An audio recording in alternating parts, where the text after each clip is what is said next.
Hey guys, welcome to another Team FYB deck profile. Today I'll be doing a Rescue Ace deck profile for August 2023 with the new set Duelist Nexus. Let's just get right into it. Yep, so here we are with our Rescue Ace deck profile. I think this deck is going to be really good in this upcoming format. It's performing really well in the OCG, although it's yet to see if it's going to perform decently well in the TCG. There's a number of things, different ban lists, different meta. But I still think this deck is going to put up a lot of scary first turn boards, and it has a lot of extension to go through going second. So if you're looking for a deck that has a really good resource loop and is capable of just putting out a very consistent type of interaction against the opponent, this might be the deck for you. But let's just get right into it here. To start, of course, we have Free Hydrant. He's not the best starter, but he is required for most of your cards to have their bonus effects. And he's sort of like the heart and soul of the deck. It's very hard for your opponent to out this since it also protects itself from targeting and attacks if you have another Rescue Ace. You run free of this all the time.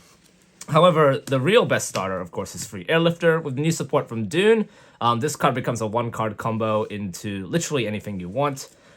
Usually at bare minimum, you get this will let you set 4 off of your Turbulence. Airlifter is the best starter. It does have the other effect like all the other Warrior Rescue Aces do, where they tribute themselves off to special Rescue Ace from hand, in this case for Airlifter. It does come up if your opponent doesn't read the card, but be sure to keep that in mind if you want to dodge stuff like Imperm or Effect Veiler, and they try and use a monster effect on the field. Of course, to Turbulence, the card that sets 4. The goal of the deck is just to activate this as much as possible to set 4, and then put the cards back with the field spell, and then do it again every turn until your opponent loses or you lose. This card's crazy. It has another effect where if they try and pop a card on your field, it also pops one on theirs. So keep that in mind if you're playing a lot of interaction. And yeah, Turbulence is just great, and you summon him for free by banishing 2 Rescue Aces, and with the new support, this becomes very easy. Speaking of the new support, we have 2 Preventer, new from Duelist Nexus. This guy's a Book of Moon on legs, pretty decent against very specific matchups. Also, it lets you summon back a Rescue Ace from your Banish pile, and you banish them a lot off of its own effect to summon, as well as Turbulence. So overall, Preventer is a really great addition to the deck, adds an extra layer of interaction, and gives you a lot of good resource looping as well. For the last Rescue Ace, we do run Free Impulse and the Fire Engine and the Fire Attacker to summon off of the Impulse. Impulse is essentially a hand trap. You tribute it from your hand when your opponent activates a monster effect on the field, and you summon a Fire Machine. Of course, you can summon Preventer or Turbulence, but if you're going second against an establishing board, you summon Fire Engine or Fire Attacker. Fire Attacker lets you draw 2, discard 1 if your opponent adds a card from deck to hand, and Fire Engine lets you summon another machine from your deck when they special summon. So good for interacting on the opponent's turn and keeping them on their toes even when they're on turn 1. Last but not least, some monsters for non-engine. We play Free Ash and Free Droll. This is just for format. Of course, you can replace these with whatever you think is good for your locals. I just think that these are great for generics. I like Ash because we still have to respect decks like Branded. And Droll is really good against those combo decks that have risen from Duelist Nexus, such as Mannadium or Synchron. So definitely good choices for my local, but it's up to you what you want to put here. Moving on to spells, new support from Duelist Nexus. We have Free Emergency. It's essentially a E-Tele for Rescue Ace, summons any Rescue Ace from the deck, and then you tribute a Rescue Ace in your hand or field, including the one you summon off of Emergency. So at bare minimum, you can at least use this as a Foolish Burial. This card's crazy. It's quick play too, so you do it anytime to dodge all kinds of stuff. It is very powerful and probably the thing that breaks the deck the most. Moving on, some of the old Rescue Ace cards. We only play the 1 Rescue, the 1 Alert, and the 1 Field spell. All of these are searchable/settable off of Turbulence, so there's no issue running one of each. And you can recycle them all with the HQ for like a pseudo sort of Runic Fountain type effect. For those who don't know, Rescues of Monster Reborn. Alert is a add from graveyard to hand. And they get bonus effects if you have the Hydrant on the board, which is why we max out on the Hydrant. To round out the spells, we run some engine pieces. Of course, we are on 2 prosperity. I think 2 prosperity is fine because the third one may conflict with the HQ draw. And you don't want to draw Pot of Prosperity later in the game because your extra deck is actually quite tight. You typically only want to resolve one of these a turn for at least the banish 6. So I think 2 is fine. Of course, if you like to be consistent, like to see this card, you can bump this up to 3. And you can just shave down on some non-engine. Of course, some power 1-ofs. We have the 1-for-1 and the Rhoda. Rhoda searches any of the warriors, including Airlifter, the 1-card starter. And 1-for-1 gets you the Hydrant. So, obvious cards for these. And some non-engine here, we have double Book of Moon. I like Book of Moon because the Rescue Ace cards have a... Turbulence specifically has a huge trouble when it is impermed or veilered. So using Book of Moon to dodge that, it's the best way to dodge that.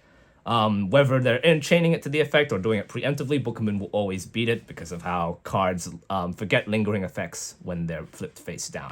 So I think Book of Moon is just a really good one. We then complement it with 2 talents to punish our opponent for playing Ashes and Veilers. Typically, you're actually using talents to either look at the opponent's hand or draw 2. It's also good for breaking boards by taking the opponent's monster. So there's that as well. And last but not least, we are on free Super Poly. The extra deck has a bit of space that you can put in, so I decided to put in free Super Poly. It's just a good catch-all against a lot of decks. There is some situations where you can make Garura by using your own Rescue Ace monsters so that you can dodge Imperm and Veiler again. So there's merit to this. And it also complements really well with an engine in the extra deck. We can have cards that overlap for both the Poly engine and the Firewall engine that's in our extra deck. Last but not least, the traps. We only run 1 of each of the old traps, the Contain and the Extinguish. These are basically the interactions that you'll be setting up on your opponent's turn.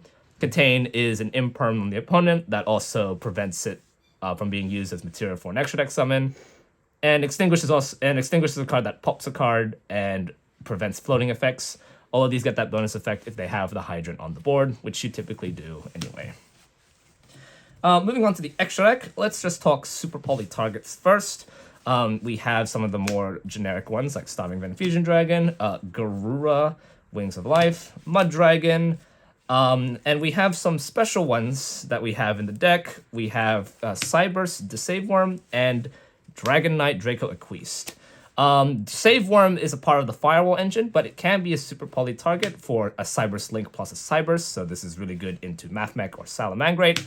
And Dragon Knight Drago Equiste, for those who don't know, requires a Dragon Synchro and a Warrior. So we're specifically looking for Crimson Dragon and Baron, or Bastille Spatter and Baron, Borrowless Savage Dragon and Baron, or even a Dragon Synchro, and we set one of our Warriors and go Super Poly.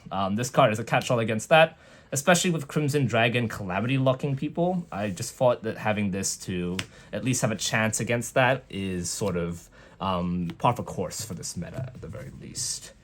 Moving on to some of our small engines. We saw the Mud Dragon before, so we do run the Proxy F Magician.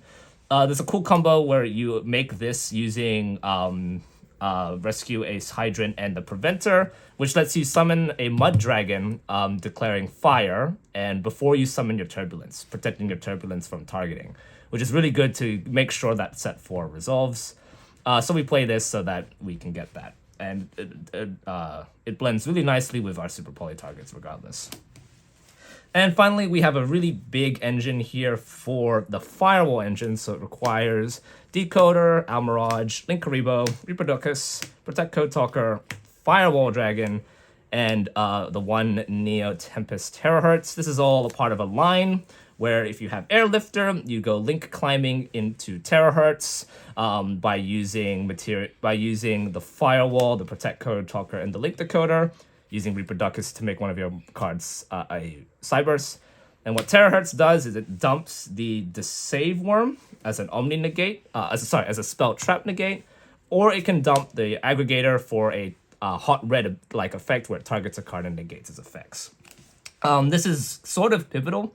I think this is required in most Rescue Ace builds because you kind of lose to evenly matched and stuff like Harpy's Feather Duster. So having a Spell Trap Negate that's available off of a 1-card combo is just decent so that you don't just auto lose to those cards. You summon this combo if you feel that your opponent has that kind of out for you. And last but not least, in the extra deck, we do play the one Underworld Goddess. This deck does struggle against monsters that can't be targeted or towers like monsters, but we do summon a lot of monsters in our combo, so having an Underworld Goddess access is just good to deal with that kind of deck. Last but not least, the side deck. Now, as I've said before, siding is all about your personal preference, what you think is going to show up at your locals. So always side regarding that. But in my opinion, some of the side deck options for this format will be Nibiru. Not everyone plays into Nibiru, so you only side this in against decks that surely do. It still beats like a lot of rogue strategies and still beats a lot of people sleeping on it. So definitely have Nibiru somewhere in your side deck this format. Next up, back row hate. We have the double evenly matched, and we have the free Cosmic Cyclone and the Harpy's Feather Duster. I wanted to try and fit the third evenly, but I valued the Harpy's Feather Duster a bit more. Again, your deck does struggle against back row specifically because a lot of our interaction is only monster based, so we just need ways to absolutely wipe back row, and I just think having 6 slots for that is perfectly fine. Moving on here, we then have some cards to help insulate us going first. So we have the free Judgment, and we have the free Gozen Match. Judgment, obviously, to help us deal with Harpy's evenly matched board wipes. And Gozen Match is we're a deck with all fires, so any deck that just hard loses to Gozen Match, we're not affected by it.